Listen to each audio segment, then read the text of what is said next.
시편 91편 2절 말씀 같이 읽겠습니다.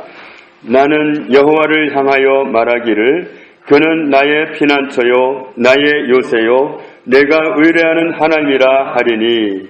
아멘.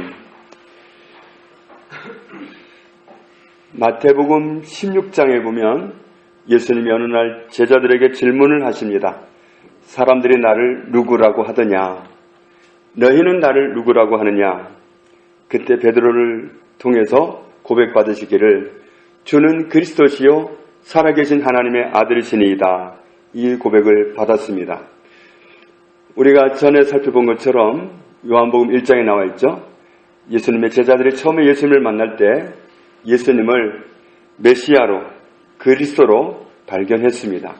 그래서 그들은 살아계신 하나님의 아들이시요 그리스도라고 고백하고 주님과 삶을 같이 하는 그런 삶을 시작했습니다. 그래서 그들은 그 발견 때문에 생업을 포기했고 가족을 포기하고 모든 것을 포기하고 주님과 생활을 같이 했습니다. 세상을 구원하시는 하나님의 아들과 함께 살아가는 제자로 헌신했던 겁니다. 그들이 모든 것을 다 이해한 건 아니지만 예수님을 하나님의 아들로 믿었던 것은 사실입니다. 제자들이 그 믿음을 가지고 출발했는데 아주 굉장한 혼돈에 빠진 경우가 있었죠. 예수님이 하나님의 아들이신데 지금까지 보여주셨던 것과 전혀 다른 모습으로 하나님의 아들의 모습을 전혀 드러내지 않고 힘없이 잡혀가시는 모습, 온갖 수모를 그냥 당하고만 계시는 모습, 채찍에 맞으시는 모습, 마침내 십자가에서 죽임을 당하기까지 하시는 그 모습을 보고는 제자들은 다 혼돈에 빠졌습니다. 하나님의 구원자가 세상의 죄를 어떻게 해결하실지를 구약 성경에는 자세하게 다 나와 있는데 말씀해 주셨는데 그 성경 말씀을 예수님과 결부시켜서 이해를 할 수가 없었던 거예요.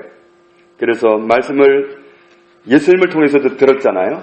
예수님은 어느 날 갑자기 그렇게 된 게 아니라 미리 그런 일을 당하게 될 것을 예고를 해주셨잖아요.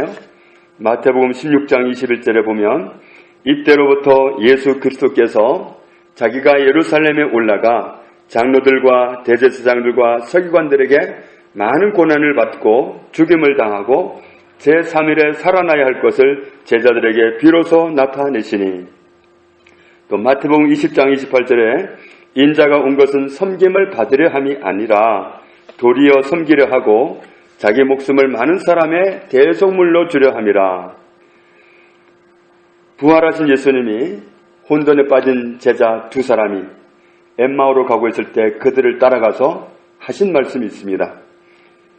미련하고 선지자들이 말한 모든 것을 마음에 더디 믿는 자들이여, 그리스도가 이런 고난을 받고 자기의 영광에 들어가야 할 것이 아니냐. 그러면서 구약 성경에 예언된 모든 말씀을 가지고 예수님이 어떻게 고난받고 어떻게 부활하실 것을 성경에 있는 대로 다 증명하시니까 그들의 마음이 그때 뜨거워지고 그리고는 예수님을 알아보았습니다. 죽은 사람은 살아나는 법이 있을 수 없다고 끝까지 버텼던 도마가 부활하신 예수님 앞에 섰을 때 뭐라고 고백했습니까? 나의 주님이시요 나의 하나님이시니이다. 그렇게 고백했습니다. 예수님의 제자들은 모두 세상신이 듣기 싫어하는 복음을 전했습니다. 예수님은 그리스도이십니다. 예수님은 하나님의 아들이십니다. 우리를 구원하러 오신 하나님의 메시아이십니다. 그렇게 증거했습니다. 주는 그리스도시요 살아계신 하나님의 아들이십니다. 이 고백을 가졌던 예수님의 제자들은 그 고백을 끝까지 보존한 때문에 전부 순교를 당했습니다. 제자들이 그런 고백을 했던 이유는 예수님을 하나님의 아들로 발견했기 때문에 그렇습니다.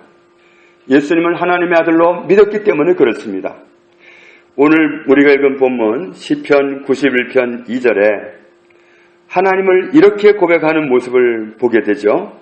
하나님은 나의 피난처이십니다. 하나님은 나의 요새이십니다.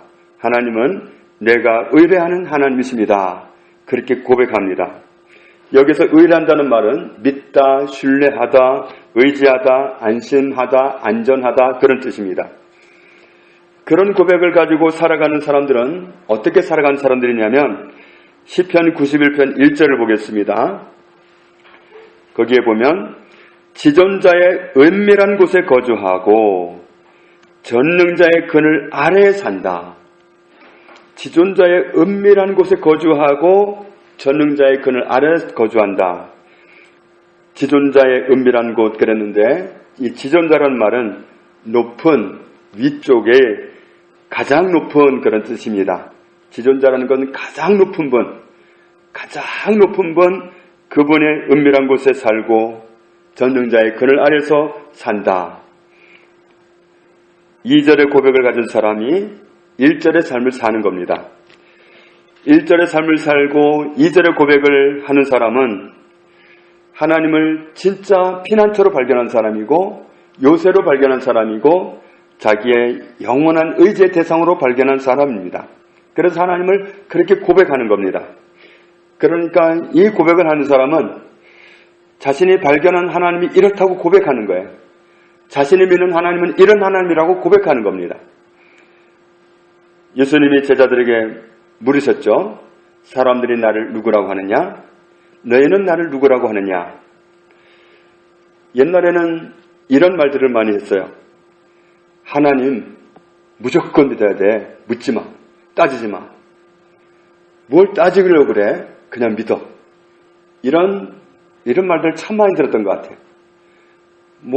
그 얕은 머리 가지고 뭘 따지려고 그러냐? 그냥 믿어라.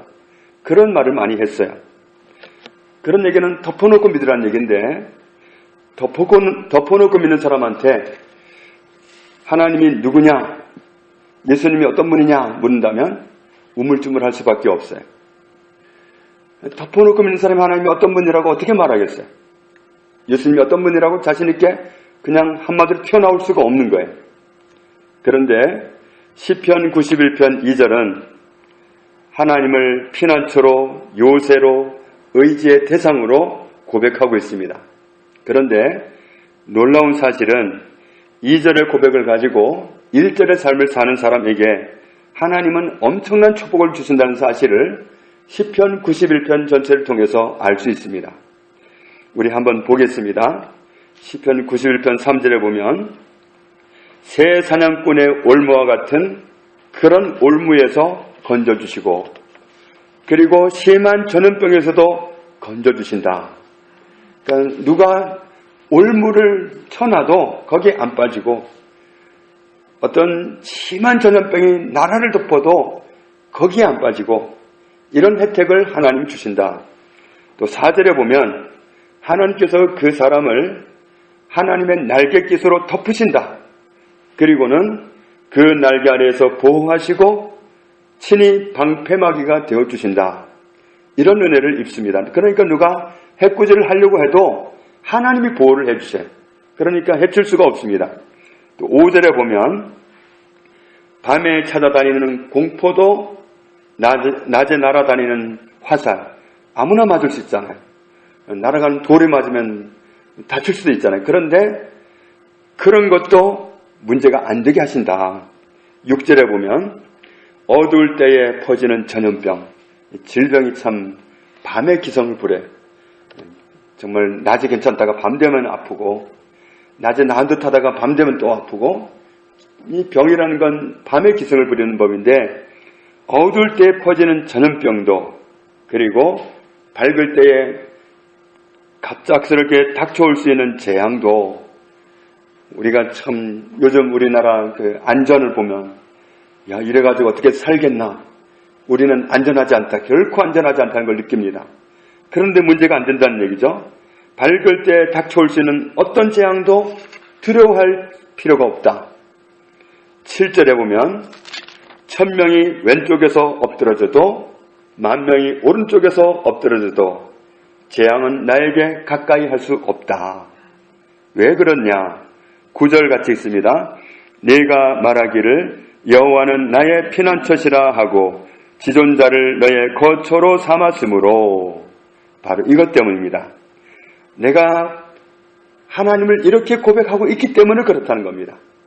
하나님을 이렇게 고백하는 사람에겐 하나님이 그 고백대로 하나님이 책임지신다는 말씀입니다. 피난처라고 했으니까 하나님 피난처가 되어주시는 겁니다. 지존자를 거처로 삼았으니까 가장 높으신 그분 밑에 피난해서 살아가는 사람을 누가 해꾸지 하겠어요? 그러니까 고백하는 대로 하나님이 은혜를 주시는 겁니다. 그래서 그런 고백을 하는 사람에게 하나님께서 어떤 은혜를 베푸시냐 하면 10절에 화가 나에게 오지 못하게 하시고 재앙이 내 장막으로 오지 못하게 하시고 그렇게 하신다. 어떻게 하나님이 그런 걸 다 막아주실까? 어떻게 그런 것을 막아주실까 생각할 수 있죠. 11절에 보면 하나님께서 나를 위하여 하나님의 천사들에게 명령하셨다. 뭐라고 명령하셨냐면 나의 모든 길에서 나를 지키라고, 내가 가는 모든 길에서 나를 지키라고 하나님께서 이미 천사에게 명령하셨다. 그래서 그런 은혜를 입는다 이 말씀입니다. 14절 같이 읽습니다. 하나님이 이르시되 그가 나를 사랑한즉 내가 그를 건지리라. 그가 내 이름을 안즉 내가 그를 높이리라.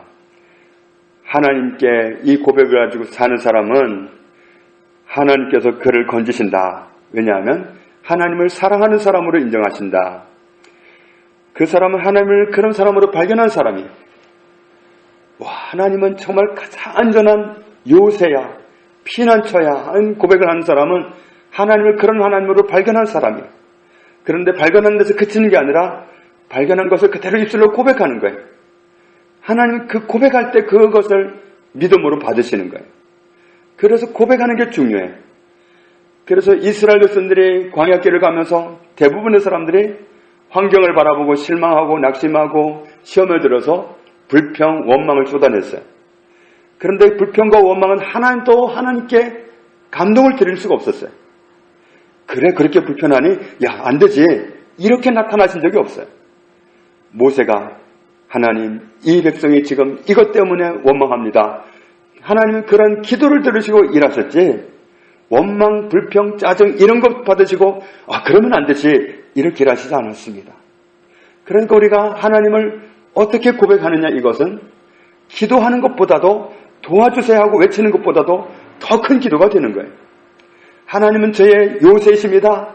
하나님 저의 피난처이십니다. 제가 가장 의지할 만한 반석이십니다. 이런 고백은 하나님 저한테 뭐뭐 해주시고 그렇게 부르시는 것보다 더 하나님을 기쁘시게 해드리는 기도예요. 내가 발견한 하나님을 그대로 인정해드리는 고백을 하는 거, 그러면 하나님 그 고백대로 일하시는 거예요. 그래, 맞아. 너는 나를 그렇게 발견한 대로 고백하는구나. 너는 나를 그렇게 인정하는구나. 네가 말한 대로, 네가 인정한 대로 나는 일하는 하나님이야. 난 너가 말한 대로 일하지. 그리고는 그대로 일하시는 겁니다. 그래서 네가 나를 사랑하기 때문에 내가 너를 건지리라. 네가 나를 알기 때문에, 내 이름을 알기 때문에 내가 너를 건지리라. 이렇게 축복하시는 겁니다. 15절 같이 읽습니다. 그가 내게 간구하리니 내가 그에게 응답하리라. 그들이 환난 당할 때에 내가 그와 함께하여 그를 건지고 영화롭게 하리라. 아멘. 기도하면, 그런 사람이 기도하면, 하나님을 고백하는 그런 고백을 가지고 살아가는 사람이, 그런 사람이 기도하면 하나님은 응답하리라. 그 사람이 환난 당할 때 내가 그와 함께해서 그를 건지고 그를 영화롭게 하리라. 그를 높이겠다 이겁니다. 아니 어떻게 그런 환경에서 살아날 수 있었어요? 예, 하나님이 도와주셨습니다. 그럼 그 사람 높아지고 하나님 높아지고 하나님 그렇게 일하시겠다. 16절 같이 있습니다. 내가 그를 장수하게 함으로 그를 만족하게 하며 나의 구원을 그에게 보이리라 하시도다. 아멘. 하나님은 그 사람의 생명을 정하신 수한대로 가게 하신다. 정해진 수명을 못하고 죽은 사람도 많습니다. 그러나 그런 일은 그 사람에게는 없다. 하나님을 발견한 대로 고백하고 살아가는 사람, 그 고백을 입에 달고 다니는 사람, 이런 사람은 거기에선 해당이 안 된다. 장수로 보답하시고 그 사람이 하나님의 구원하시는 역사를 늘 체험하게 하셔서 그 구원을 누리고 살도록 하신다. 하나님의 구원을 보여주겠다. 이런 보장을 하고 계십니다. 나의 하나님은 어떤 하나님입니까? 내가 발견한 하나님, 내가 믿는 하나님은 어떤 하나님입니까? 그 하나님을 발견하고 고백하는 것이 중요합니다. 그 고백은, 그 말은 어떤 기도보다도 큰 기도입니다. 그러면 정말 하나님을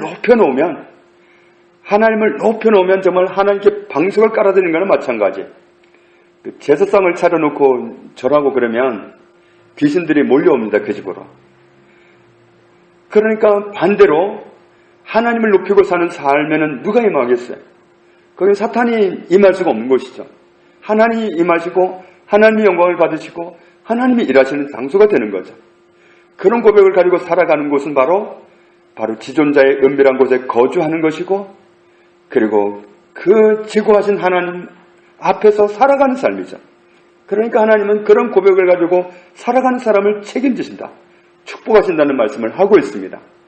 그래서 우리에게 말씀을 달고 살아라 하는 것은 우리가 말씀을 통해서 하나님을 발견할 수 있어요. 그 발견한 대로 우리가 고백하면 그 고백대로 하나님이 일하시는 거예요. 이 고백을 가지고 내가 발견한 하나님을 고백하는 고백을 가지고 살아가는 사람에게는 누구도 나를 해칠 수 없고, 어떤 전염병도, 갑작스럽게 날아가는 화살도, 어떤 것도 나를 해칠 수가 없습니다. 어떤 올무도 나를 잡아챌 수가 없습니다. 하나님이 이미 명령하셨습니다. 나를 보호하는 천사에게 어디를 가든지 네가 보호해라, 명령을 하셨습니다. 그렇기 때문에 우리가 이 고백을 가지고 살아가는 게 중요합니다. 하나님을 우리가 발견할 수 있는데, 우리는 성경 말씀을 통해서 하나님을 발견할 수 있어요. 그런 그 발견한 하나님을 생활 속에서 고백하는 거예요. 그러면 그 누구도 나를 해코지할 수 없고, 그 누가 좀 얕은 수를 뿌리고 꾀를 부려도 나는 거기에 말려들 수 없습니다. 손해볼 수 없습니다. 하나님이 다 막아주십니다. 우리가 정말 시편 92편 2절에서 말씀하신 그 고백대로, 시편 91편 2절이죠. 이 고백대로 우리가 하나님을 발견한 대로 그렇게 고백하고 살아가는 것이 얼마나 중요한지 시편 91편 전체를 통해서 알게 해줍니다. 우리 2절 말씀 다시 읽겠습니다. 나는 여호와를 향하여 말하기를 그는 나의 피난처요 나의 요새요 내가 의뢰하는 하나님이라 하리니. 하나님을 향해서 이 말하고 사는 사람, 이 고백하고 살아가는 사람, 이 고백대로 이 말대로 하나님은 일하십니다. 우리가 날마다 성경 말씀을 통해서 하나님을 발견하고 발견한 대로 늘 그렇게 고백하는, 입에 달고 다니는 사람 되어서 하나님의 보호망 가운데 살아가는 우리 모두가 되기를 주님의 이름으로 축복합니다. 아버지 하나님 감사합니다. 시편 기자를 통해서 우리가 하나님을 어떻게 섬길 때 은혜를 더욱 입을 수 있는지 우리에게 밝히 드러내심을 감사합니다. 우리는 성경 말씀을 통해서 소개하시는 하나님을 발견합니다. 하나님을 발견할 때에 그 하나님이 바로 나의 하나님이기 때문에 나의 하나님은 나의 피난처입니다. 나의 요새입니다. 나의 영원히 의지할 반석이십니다. 그렇게 고백하는 그 고백을 가지고 일생 주와 동행하기 원합니다. 그런 사람은 그 고백하는 대로 하나님의 완벽한 보호와 은혜를 입습니다. 축복을 누립니다. 우리가 다 그렇게 살아가는 은혜 가운데 거하도록 인도해 주옵소서. 예수님 이름으로 기도합니다. 아멘.